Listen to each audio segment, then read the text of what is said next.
I know we're all sick of it. I'm sorry I'm making another video, but we got a little bit more news, rumors, breadcrumbs that we're trying to follow, seeing where it leads. We got a little trade drama llama news. Haason Reddick, Davante Adams, could they be on the move?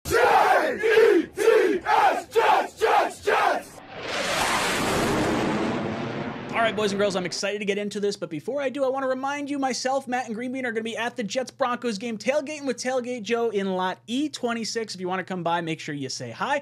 And if you can't make it to the game, but maybe you can make it out to the bar on Saturday afternoon, tomorrow, myself, Matt, and Greenbean are going to be at Pioneers at 3 p.m. So come on out, totally free to come out and hang out with us. But we're looking forward to talk a little bit of Jets, maybe rumors and news that we got going on right here. So without further ado, let's hop into it. We got some breadcrumbs from 𝐀𝐿 today. Got a little bit of inactivity from Davante Adams, which is spurning a whole bunch of rumors. So without further ado, let's hop into it. Let's talk a little Haason Reddick first, because that was the first news that came out. 𝐀𝐿 on his podcast dropped this little nugget to Jet fans. Let's put it this way. A little birdie told me that Reddick, I don't think, would be opposed to something like that. I think Reddick is so frustrated with the Jets situation, and of course he did request a trade in August, so frustrated that he wouldn't mind going back to Philadelphia. Again, heard it from a little birdie. Take it for what it's worth. Now, Jet fans have kind of talked about this, the whole idea of Haason Reddick going back to Philadelphia in some kind of trade that brings us back. Bryce Huff rights the wrongs that were all done. Maybe Haason Reddick can get a contract done with the Eagles. The Jets would take on the contract of Bryce Huff, who has been underperforming in Philadelphia to date. Through 3 games, he has 1 assist on the season. Talk about some buyer's remorse, little $17 million a year contract, not looking too good for Philadelphia. Vic Fangio just seemingly can't seem to figure out how to make Bryce Huff work. This dude is a Ferrari, and you haven't been able to make him purr. Now, the Jets, the last 3 years, made it work, so I don't understand why this great mind of Vic Fangio can't seem to get the most out of Bryce Huff. But let's take this back for a little second. Haason Reddick seemingly wanting to get traded back to Philadelphia.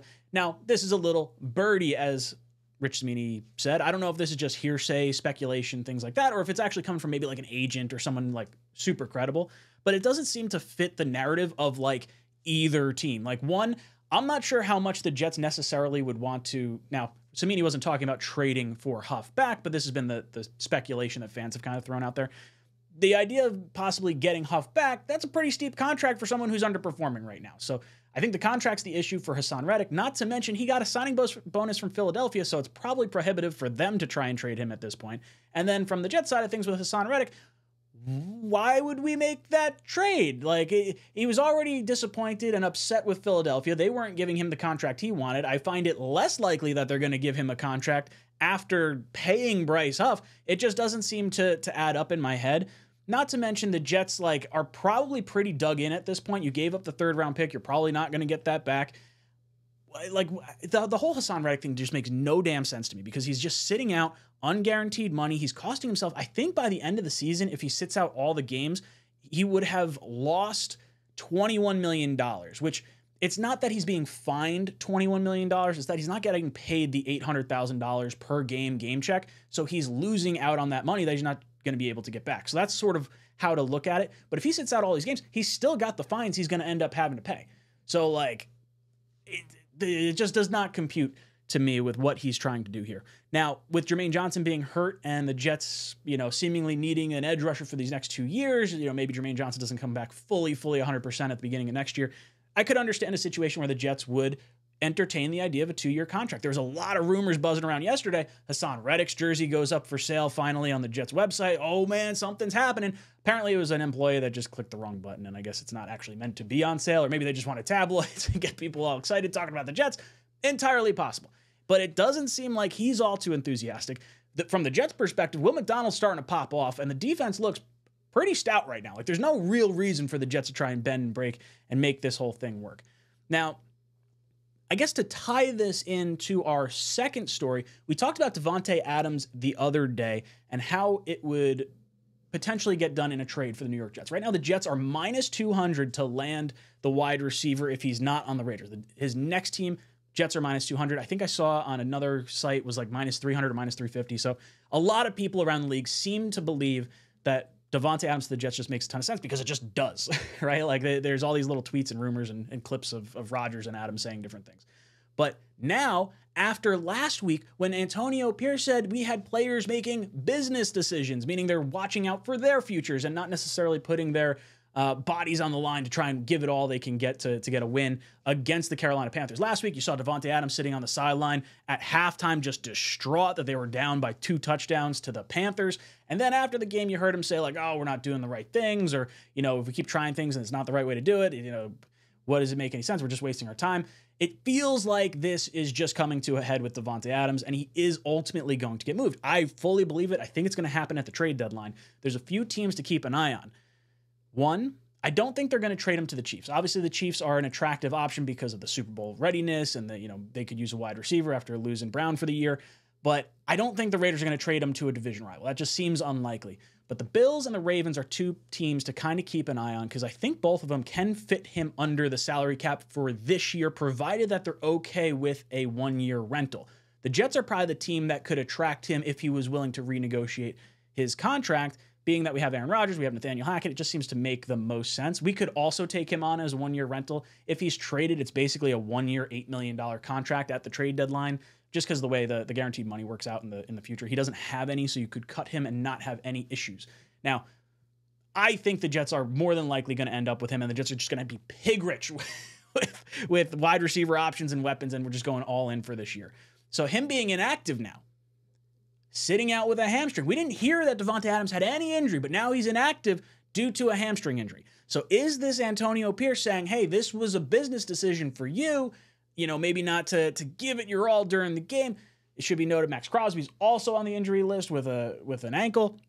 So like there's just players that just seem to be, I don't want to say popping up with injuries, but Davante Adams, it just adds more fuel to the fire because if you were a team that were looking to possibly trade away Davante, not having him play in games leading up so that way you had a healthy player that you could move makes a whole heck of a lot of sense.